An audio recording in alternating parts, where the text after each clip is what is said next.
Hello friends, welcome and welcome back to my YouTube channel. तो आज के इस वीडियो में हम देखने वाले हैं हिंदी के बहुत ही ज़्यादा इंपॉर्टेंट टॉपिक के बारे में। तो टॉपिक आप देख सकते हैं, टॉपिक है आपका श्रृंगार रस।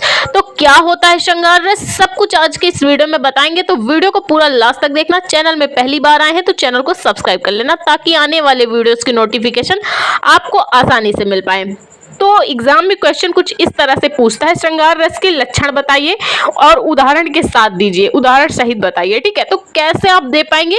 तो लक्षण में आपको क्या करना है, लक्षण में आपको देना है सिंपली उसकी परिभाषा, उदाहरण और स्पष्टीकरण। स्पष्टीकरण दूसरों को समझाने के लिए होता है, उदाहरण उसकी पुष्टि के लिए होता है कि क्या ये एग्जैक्टली वहीं पे श्रृंगार रस है कि नहीं, और परिभाषा के माध्यम से समझाया जाता है कि किस प्रकार श्रृंगार रस की रचना होती है। तो आज की हमने जो परिभाषा ली है उसमें भाव और विभाव का रूप है। भाव और विभाव कैसे, परिभाषा के माध्यम से आपको आसानी से समझ में आएगा।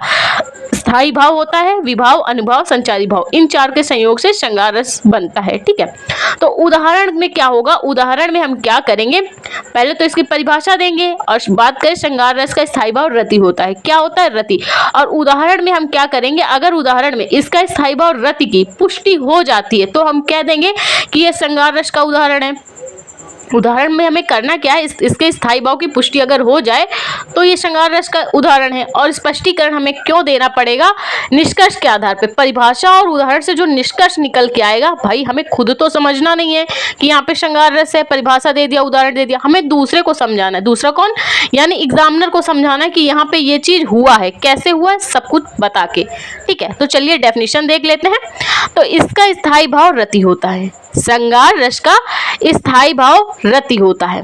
तो परिभाषा कैसे बनाएंगे स्थायी भाव के बेस पे, तो जहां पर रति नामक स्थायी भाव हो, कैसे बनाएंगे, जहां पर, कहां पे यूज होता है, रस, छंद, अलंकार, काव्य या साहित्य में, जहां पर रति नामक स्थायी भाव हो, जहां पर रति नामक स्थायी भाव हो, विभाव हो, अनुभाव हो और संचारी भाव हो।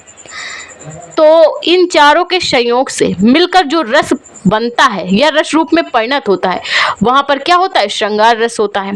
एक बार फिर से समझिए, इसका स्थायी भाव रति होता है। तो काव्य की पंक्तियों में जहां पर रति नामक स्थायी भाव आए और विभाव भी उसी प्रकार का, उद्दीपन विभाव, आलम्बन विभाव भी रति रूप में आए, अनुभाव भी रति का हो, प्रेम का हो, और संचारी भाव भी इसी प्रकार का हो, तो इन चारों चीजों के मिलकर जो आनंद प्राप्त होता है, हमें रस प्राप्त होता है या आनंद प्राप्त होता है उदाहरण के माध्यम से, उसी है हम क्या कहते हैं, श्रृंगार रस कहते हैं। जहां पे रति नामक आए, ठीक है, उदाहरण में रति नामक यानी प्रेम के रूप में स्थायी भाव हो, विभाव हो, अनुभाव और संचारी भाव के संयोग से उन पंक्तियों में के माध्यम से हमें जो रस प्राप्त होता है, उसी को हम क्या कहते हैं, श्रृंगार रस।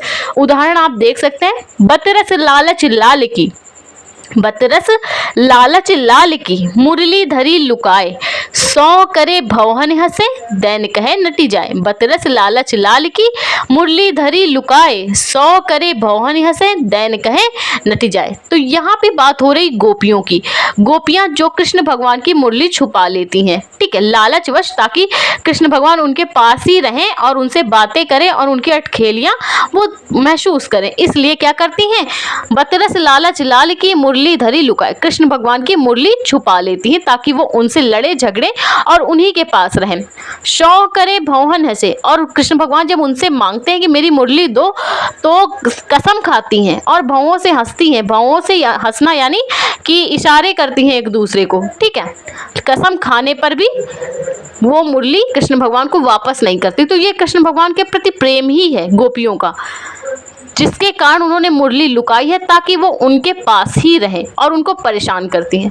तो यहाँ से क्या पुष्टि हो रही, इसके स्थायी भाव रति की पुष्टि हो रही ना, क्योंकि यहाँ पे गोपियों का प्रेम है। भाई प्रेम, नायक नायिका के मध्य प्रेम, ठीक है, गुरु शिष्य के प्रति प्रेम, तो प्रेम का जहाँ पे वो आए वहां पे होता है आपका श्रृंगार रस। तो स्पष्टीकरण के माध्यम से आपको और अच्छे से समझ में आएगा। यहाँ पर गोपियों द्वारा श्री कृष्ण भगवान की मुरली छिपाए जाने का वर्णन है, ठीक है। यहाँ पर गोपियों द्वारा श्री कृष्ण भगवान की मुरली छिपाए जाने का वर्णन है। तो इस हमने क्या पुष्ट किया उदाहरण के माध्यम से, इसका स्थायी भाव रति को तो हमने पुष्ट कर लिया। अब विभाव क्या आया, विभाव यानी उद्दीपन विभाव, आलंबन विभाव। यहाँ पे विभाव है मुरली छिपाना, गोपियों द्वारा कृष्ण भगवान की मुरली छिपा लेना, और किस कारण से, लालचवश, ताकि वो उनके पास रहे। तो विभाव क्या हो गया, मुरली छिपाना, और लालच आपका विभाव हो गया। अब अनुभाव क्या है, अनुभाव है गोपियों द्वारा कसम खाना और हंसना, वो झूठ मूठ हंस रही थी ना भाई, छिपाई थी मुरली और कसम भी खाती हैं, हंसती हैं, फिर भी नहीं देती। तो अनुभाव क्या हो गया, कसम खाना, हंसना। स्थायी भाव रति है, विभाव है मुरली छिपाना, लालचवश, और अनुभाव है कसम खाना, हंसना, और संचारी भाव है चपलता। गोपियों की चंचलता और चपलता क्या है, संचारी भाव। तो इन चारों चीजों के संयोग से ये जो उदाहरण में रस हमें प्राप्त हुआ, आनंद प्राप्त हुआ, उसी को हम क्या कहेंगे, श्रृंगार रस कहेंगे। यहाँ पे किसका यूज हुआ उदाहरण में, श्रृंगार रस का। स्थायी भाव, विभाव, अनुभव, रति नामक स्थायी भाव हो, विभाव, अनुभव, इन चारों चीजों के संयोग से जो रस हमें प्राप्त हुआ उसी को श्रृंगार रस।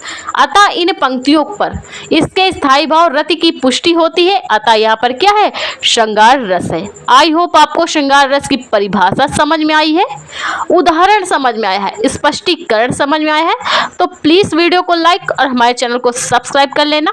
Thank you for watching this video. मिलते हैं इसके नेक्स्ट टॉपिक पे।